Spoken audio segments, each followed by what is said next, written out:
Maligayang Pasko sa ating lahat mga ka-mindset. So, Pasko ngayon, no? So, araw ng pagbibigayan, pagpapatawaran, at the same time, paggalang at respeto sa bawat isa. So, ano ba talaga ang tunay na diwa ng Kapaskuhan mga ka-mindset?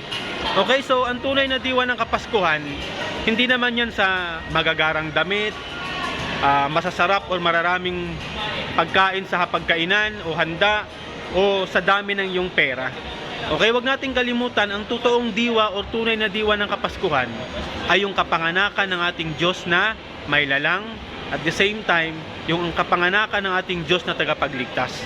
Okay, so kaarawan niya ngayon, isang patunay na nagkatawang tao ang ating may lalang para iligtas tayo sa ating mga kasalanan o para maglingkod sa atin, para magsilbi sa atin, hindi para paglingkuran.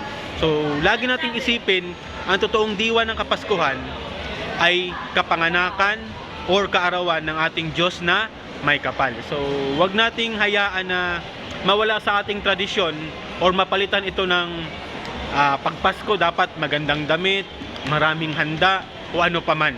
Okay, magpasalamat tayo dahil tayo ay umabot sa Pasko.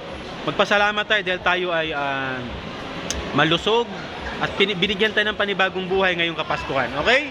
Huwag nating kalimutan yon. So, once again, maligayang Pasko sa ating lahat mga ka-mindset.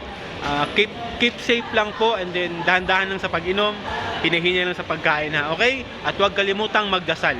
Magdasal sa mga biyayang ating natatanggap. So, once again, Merry Christmas mga ka-mindset. Bye-bye!